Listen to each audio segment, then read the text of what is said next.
Hello everyone out there and welcome back to the channel. It's your guy Coldfire, and today I had a special request. I don't know if I found the right one, but they requested me to react to Barbra Streisand from the APLA Commitments to Life fundraiser with Johnny Mathis, but I couldn't find it on here somewhere, so I did find something on here. It's like almost 24 minutes long, but I do not mind listening to Barbra Streisand. I think that me and her go hand in hand, and so do a lot of artists out there. But I want to hear what she has to say on this because, anyways, let's just get into it and see what she says. It says Barbra Streisand introduces Hillary Clinton. And Hillary's my woman now. I hope I don't get into too much trouble tonight, huh? That's the kind of trouble I like. Right. It is truly an honor to once again participate in support of this vitally important organization. Never in its 10-year history has the work of APLA and others on the front line in the battle against AIDS been more needed. Unfortunately, the fight against AIDS is not going well. Medical breakthroughs have been excruciatingly slow in coming, and more than a decade of suffering has left our community decimated by this plague. But fortunately, we have an administration that has pushed through a 20% increase in money for research and raised funding for the Ryan White Health Care Act by 66%.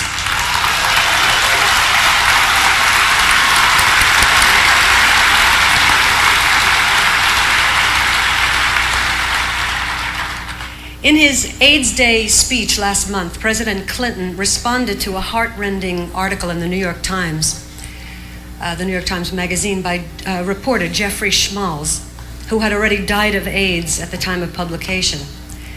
"I'm dying. Why doesn't someone help us?" Mr. Schmalz had written. I believe that this president will meet that challenge because he has embraced people with AIDS in human terms rather than dismissing them as annoying statistics or worse, the enemy.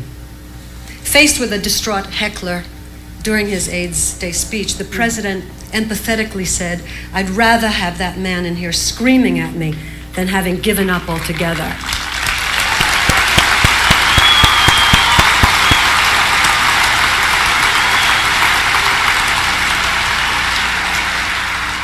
Jeffrey Schmalz also wrote, "Where once Washington doors were closed to AIDS activists, they are now open, and AIDS sufferers are no longer treated as immoral lepers.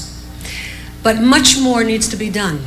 As President Clinton said, the best thing we can do for people who are living with HIV and living with AIDS is to pass a comprehensive health care plan so that people don't lose their benefits." Yeah.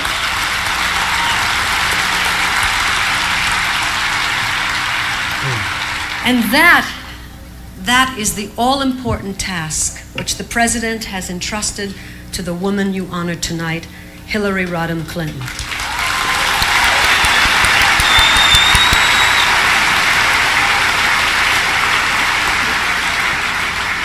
Not since Eleanor Roosevelt have we had such a role model of universal compassion. The connection between the two most outstanding first ladies in our nation's history is not accidental. Hillary Clinton has written that Eleanor Roosevelt was her inspiration.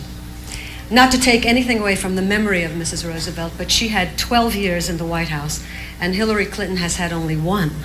But what a year. What a year. And she still has 7 more as First Lady. Yeah. She saw the future. She was voted the most admired woman in the country as the public has witnessed her seriousness of purpose, her genuine warmth, and her stunning intellect. For the first time in our country's history, we can imagine a woman president.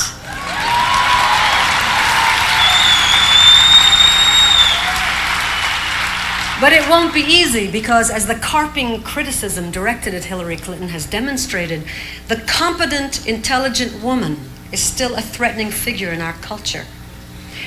Despite the fact that she dazzled the Congress with her knowledge and her eloquence, mastering the intricacies of healthcare, the most difficult social policy question of our time, some critics still want to discuss her hairstyle rather than what's inside her head.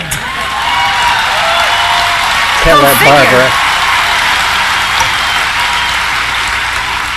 The trivializing attacks on her are the same made on Eleanor Roosevelt over 50 years ago, picking at the fluff of image rather than the strong fabric of substance which both women possess in abundance. In 1992, the all too short year of the woman, I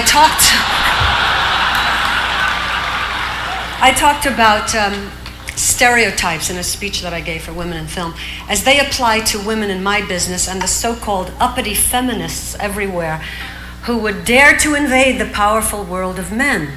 And I said, language gives us an insight into how women are viewed in a male-dominated society. A man is commanding, a woman is demanding. A man is forceful, a woman is pushy. He's assertive, she's aggressive.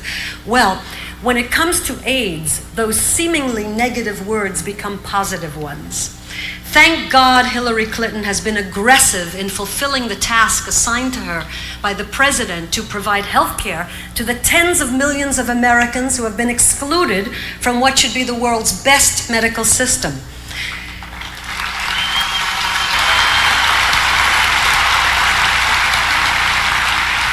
Thank God she is pushy about eliminating restrictions based on pre-existing conditions, including people who are HIV positive and people with AIDS. Thank God she's demanding that we emphasize primary and preventive health care to avoid disease rather than only responding when the disease is already rampant.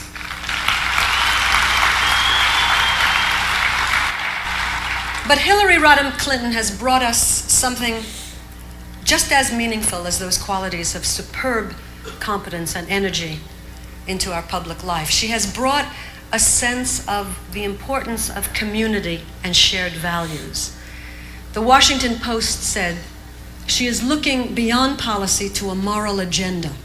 She talks about virtue and personal responsibility and being connected to a higher purpose. Amazingly, she has been mocked for this by some, as if public policy, like life itself, can have meaning without a deeper, soulful base. For more than a decade, the reliance of our presidents on selfish individualism led us into the wasteland of official indifference to the suffering of many.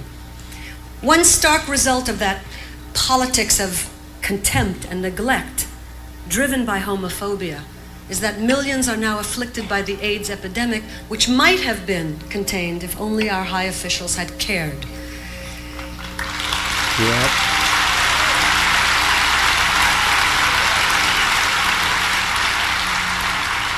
So now let me introduce someone who clearly does care. Someone who represents the unlimited possibilities for a woman to be all that she can be. A loving wife and mother, a daughter, a sister, a lawyer, a leader, and yes, even glamorous. Please welcome the First Lady of the United States, Hillary Rodham.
Thank you so much. And let me also just say a personal, very personal thank you to Barbra, who gave one of the most wonderful women I have ever known, my mother-in-law, one of the best years that she ever had, particularly at the very end of her life. And I will be always grateful, Barbra, that you shared your love and your talent with a woman who meant so much to me and my husband and a lot of other people.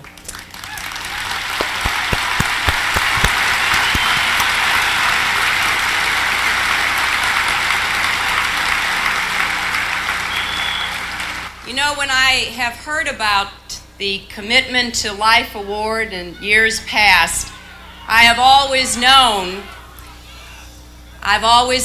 that it represented a commitment to life. And it seems that we will continue to do all that we can to affirm and reaffirm life, no matter how difficult the times, no matter how hard the challenge in front of us. That certainly is what Los Angeles has done in the last weeks in response to the earthquake, and it's what many of you in this audience and millions of others have done, living with HIV, living with AIDS, struggling every day against great odds to commit yourself to life. 2 years ago, before my husband was nominated, I had the opportunity to tour APLA. I went there with our friends, David Mixner and others, to witness firsthand the work that APLA does.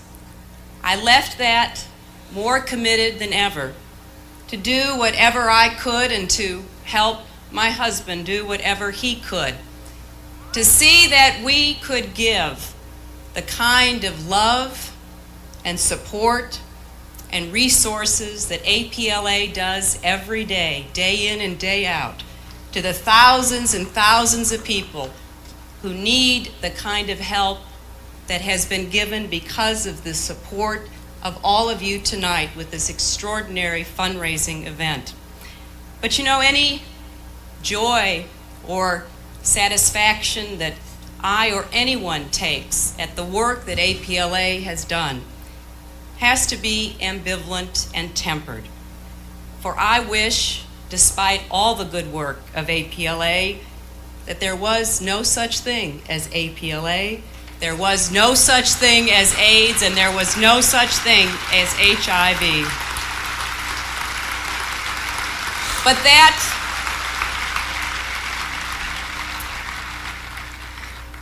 that hope and that wish cannot be realized yet.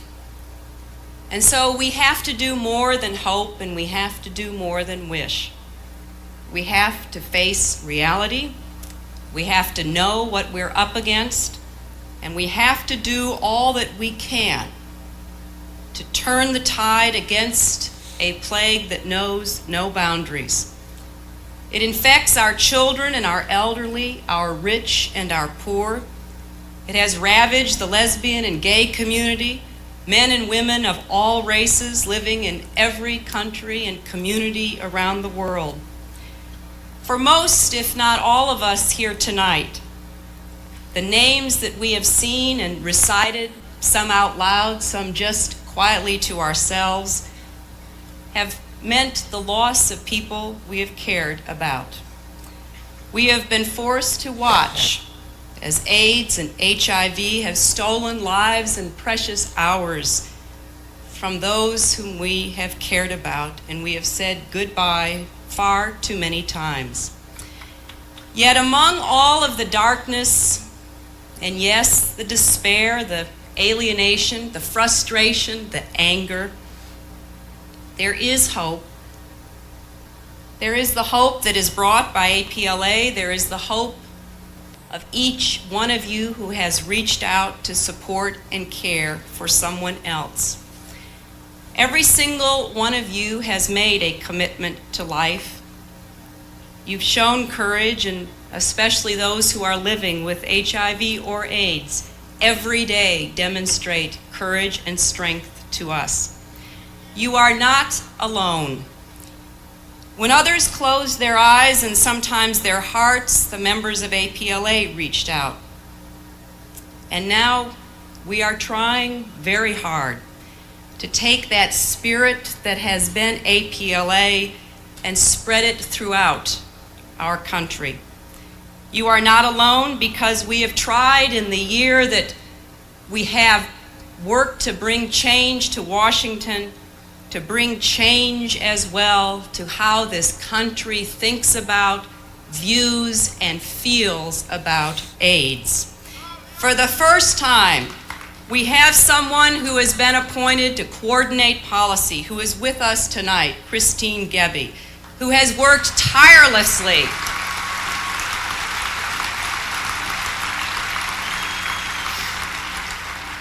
to take policies that were non-existent, uncoordinated, uncared about, and bring them together to try to work to stop HIV transmission, to care for those already infected, and to work as hard as we can to find a cure. The idea of finding a cure has to remain at the forefront of our efforts. I have personally talked with scientists, researchers in the government, in our pharmaceutical companies who are working day in and day out. This is an extraordinary challenge. We need to do all we can to spur them on. And we need to continue to provide the resources that they need in order to make the breakthrough that we know we will someday see. As has already been mentioned, the President has increased overall AIDS funding and has increased the funding for the Ryan White CARE Act. But we have to do more than that. We are aware that people with HIV and AIDS need comprehensive health care services, and that these are too often too difficult to obtain. We have worked very hard this year to develop a national approach to health care that will guarantee health security to every American. And in order to do that,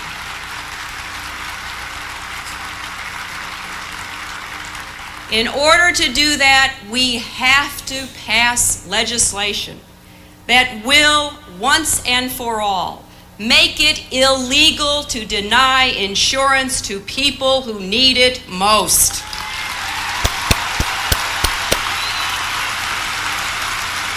Right.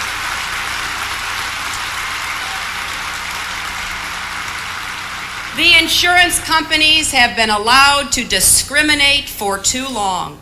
Health care costs should not be decided on the basis of whether you are young or old, sick or well, or have HIV or AIDS. Health care costs should not be determined by whether or not someone in your office has cancer or AIDS.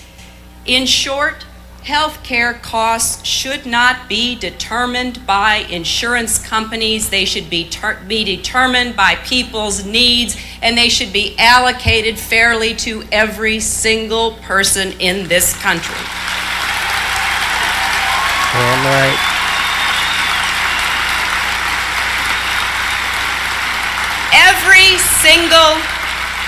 Every single American citizen must have insurance regardless of health status. And under the President's approach, all Americans, every single one, will be able to enroll in any health plan of their choice and receive the comprehensive benefits package at the same rate paid by anyone else in their community. That package will be portable so that people with AIDS or HIV or any other chronic disease can keep their coverage regardless of where they work, when they work, whether they change jobs or even lose their jobs. They should not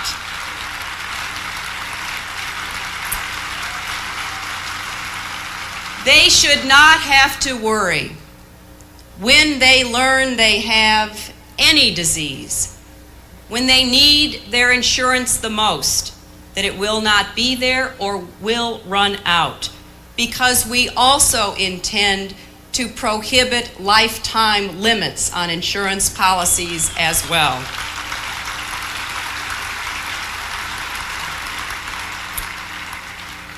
We know that we cannot yet prevent people with AIDS from suffering and from dying, but we can and we will prevent them from going without care and from knowing that they will be left alone when they most need to be cared for.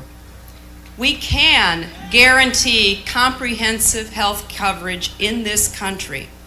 It is a disgrace that we have not done it before now.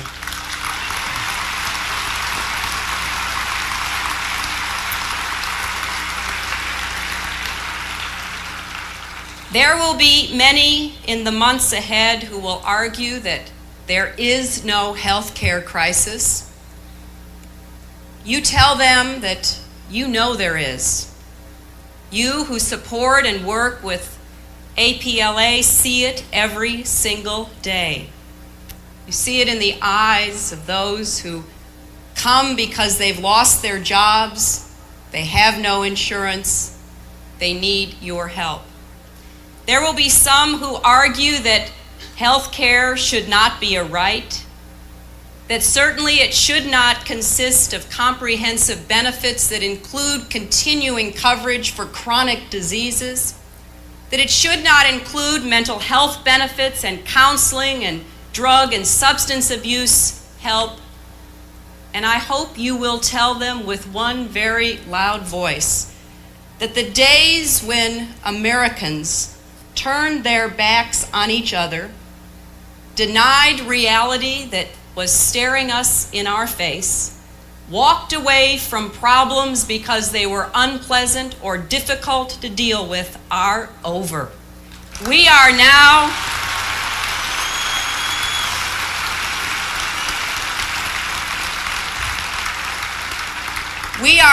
creating a new American community. One that is willing to take responsibility, willing to care, willing to have courage, and willing above all to recognize each other's humanity. Maybe even insofar as possible, to put aside the differences that divide us and try to work together, love each other, and create a better future for ourselves and our children. That's what APLA has demonstrated day in and day out. That's what each of us is called on to do as we leave here this evening. And that's what this administration and this president intend to get done, no matter how hard the obstacles, how difficult the challenge, because we know there are millions of people whose lives will be better, will be longer, will be filled with more hope and joy if we stay on the road we are on and do all that we can to deliver health care and beyond that to rebuild the American community for all of us. Thank you all very much.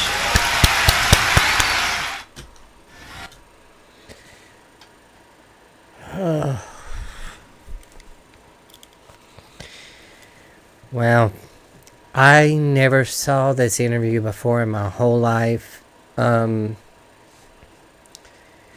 Yeah, I remember when the AIDS crisis first took over. I was really young, and I think the first time that it was ever, because I come from a small town in Georgia, so I remember, I think it was Rock Hudson who had contracted it and died, and there was a lot of cool jokes going around about him and all that. And I just remember, going through the 80s and having, not enough information out there. Our school, I remember being in high school, and I think that's when someone came in from the outside, and for 1 hour, they talked about the AIDS epidemic. And the information, whenever I actually become of age to go to my first gay bar and find out from other people,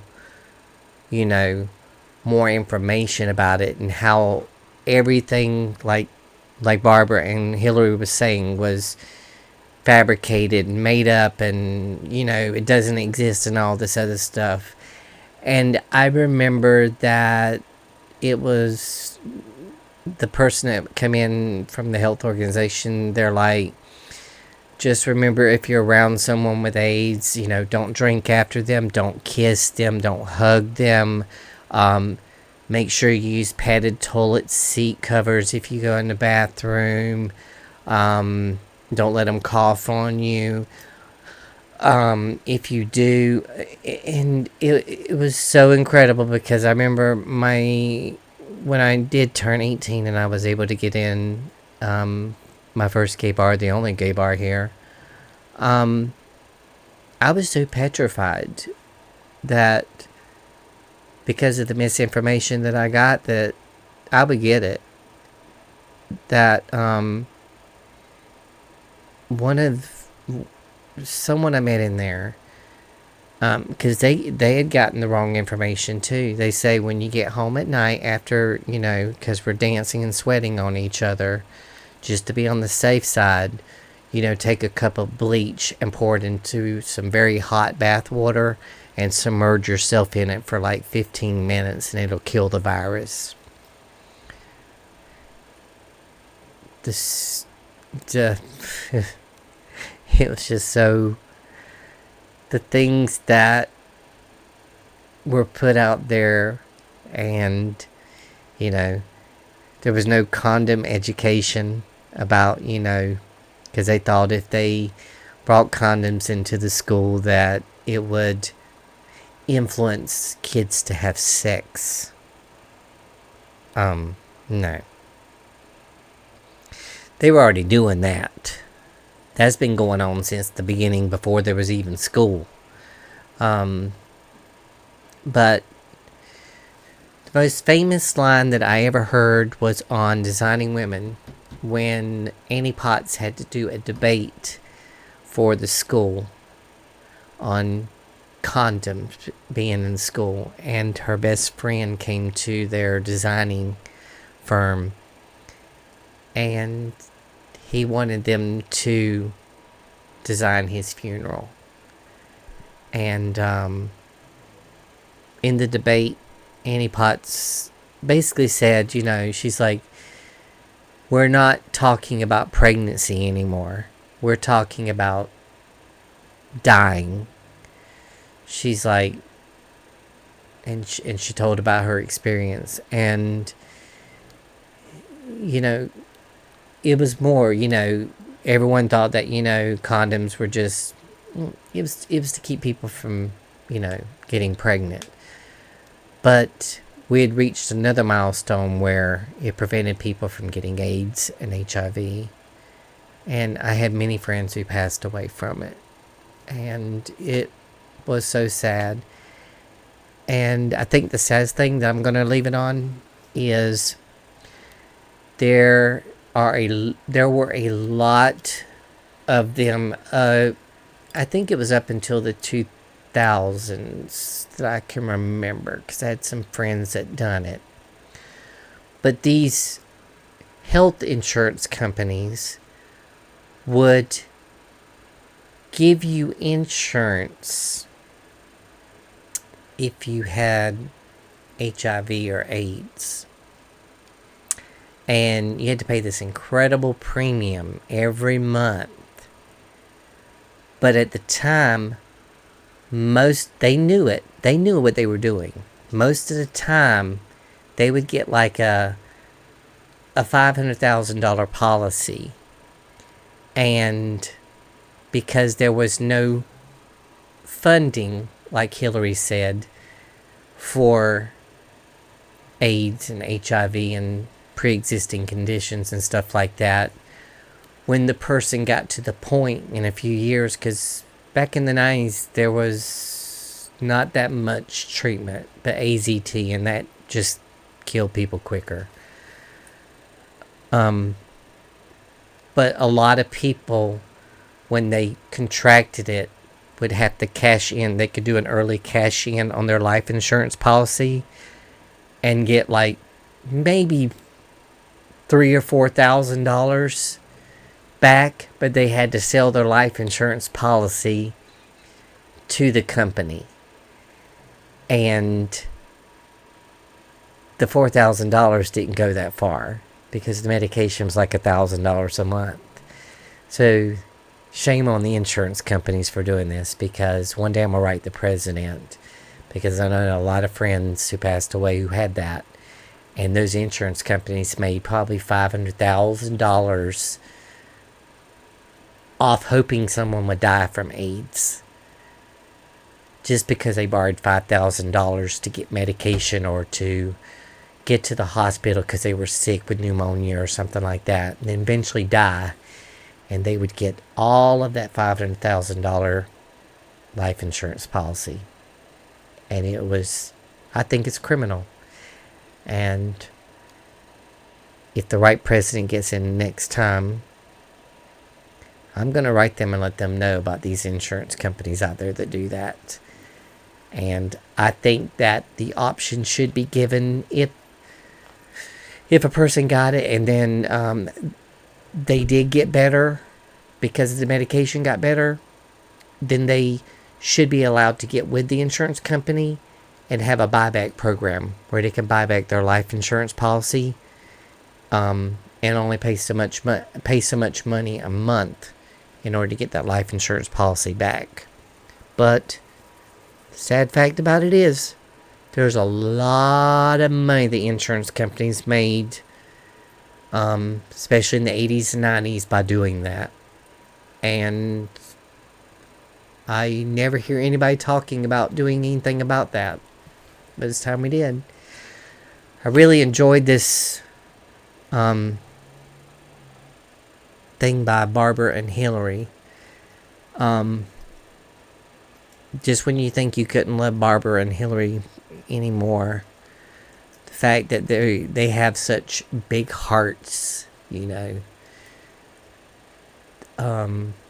just goes to show me just how human they are, to give their precious time to stuff like this and to the APLA.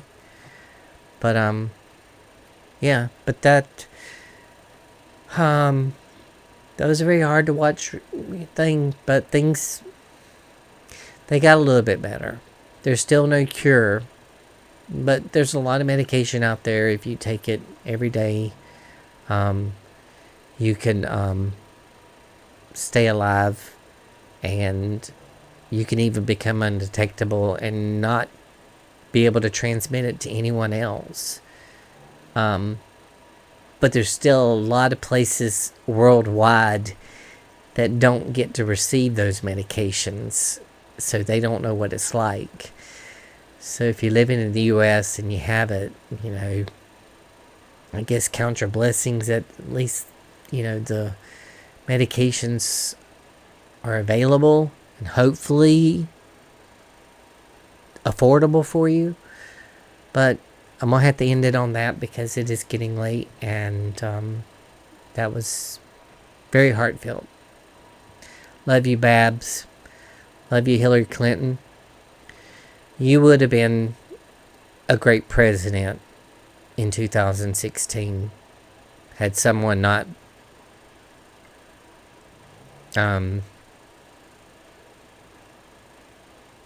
been crooked and dirty and told lies about you, because I think you could have made a lot of good change, because where we're at now,